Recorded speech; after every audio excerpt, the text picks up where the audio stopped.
So one of the things that we're going to try and do for you guys going into 2013, or now that we're already in 2013, is show you ways that you may not have thought about saving at the grocery store. So I know that I've been through meat training as my result of my experience in the grocery industry, and a lot of people haven't, but I want to show you guys just exactly how easy it is for you to cut your own meat at home. One of the best ways for you to save money at the meat department is, instead of buying things already cut and packaged by the meat cutters in the store, is to buy what's called a primal cut. Primal cuts can be anything from whole pork loins to whole beef ribs to whole New York strips, all of that stuff. But I'm going to show you some of the most popular and the most cost-effective that you can use. Tonight I'm going to just do a real quick video and show you how easy it is for you to process your own whole pork loin. So you're going to get it, and it's going to be in cryovac, just like this one is right here. And you want to be careful, because the issue that you run into with this stuff is that a pinhole can make for a real bad day for you. You want to make sure that this thing is still sealed when you get it, because as you can see, with just a little bit of a cut, the airtight packaging is done. In the grocery industry, we used to call these things leakers, and leakers are not good. They are bad for the bottom line, and they are also bad for you to eat. So you want to make sure that you don't pick up a leaker when you're in the store, or it's going to be a real rough time for you to process this thing when you get it to the house. Okay, pork loins are real easy to do, and that's why I wanted to start with this one, because it's very simple for you to figure out where to start your cutting. What we're going to do with this one is we're going to be able to make quite a few center cut pork chops out of it, as well as a couple of pork roasts. And the nice part about this is I'm also going to show you some recipes that we use with the actual stuff that we cut tonight, going down the road, so that you can see how many meals you can actually get out of one of these things. So you're going to notice that one end is a little bit firmer, and it's got more of a shape, a defined shape to it, and the one end is a little looser. This loose end is what we're going to use to cut our pork roast. So I'm going to get to this end, and I'm going to find one that looks like it makes sense for the two of us that are going to eat it here. And I'm just going to go through with a big meat knife, very sharp. You want to make sure your knives are sharpened.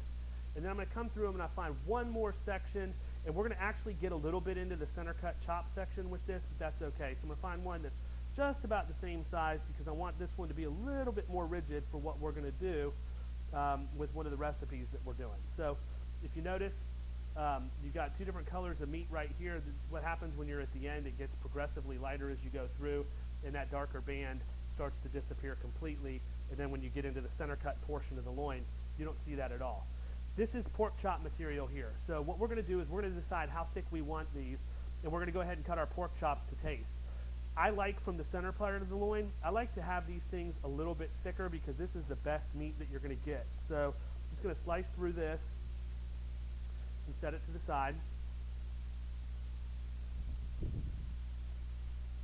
And any real meat cutter out there that's watching this is going to laugh, because they're going to tell me I need to sharpen my knife even more. The fact that I'm sawing on it is going to result in what's called door stops in the meat. Not a clean cut, but I'm not doing half bad. So I'm going to go ahead and cut about 4 or 5 nice thick chops out of that, maybe probably 6. And as you can see, I mean, these are really good quality pork chops. Now, you have the choice. You can either trim the fat off of them now. Personally, I like to cook them with the fat on, because it helps with seasoning and flavor. But again, it's your rodeo. You can do it however you want to do it.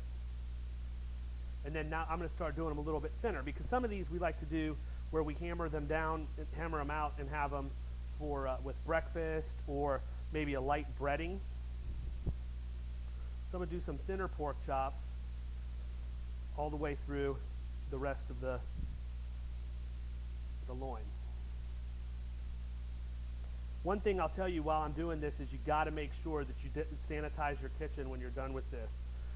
Beef, you can get away with being a little sloppier, not that you want to be, but when you start playing around with pork and chicken, you got to make sure you're using a really good antibacterial cleaner when you're done, to kill all of the germs and disease that can be carried by pork. The other thing is I'm sure you're aware, you got to make sure that you're taking your pork and cooking it to the right temperature. You do not want to eat pork that's undercooked. There's just way too much bad stuff that can happen from it.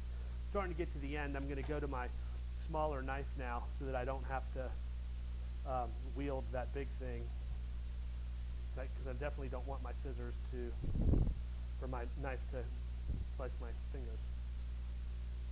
And then what I'm going to do with this last part, I mean, I've got quite a few good ones here. I may go just do one more.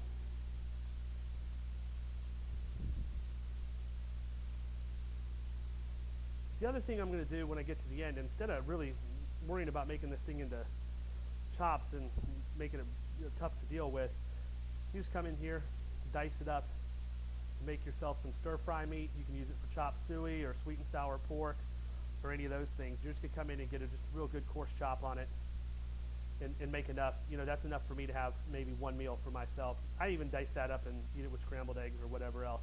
You can take it down as much as you want to, but you don't have to really take it that low.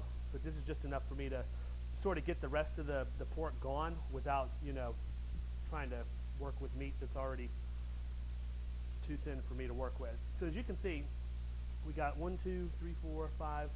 We got 6 really healthy Hungry Man pork chops. We got 2, 4, 6, 8 of the thinner chops, 2 pork roasts, and a little bit of meat left over to do stir fry or whatever else with. Now, I'm not going to go into how we use the food saver. I just put it back there to remind you that it's a great tool for you to have in your kitchen if you're going to be using cryovac meats and things like that to cut up. You want to have a way to vacuum seal it when you put it in the freezer to keep it from getting freezer burnt.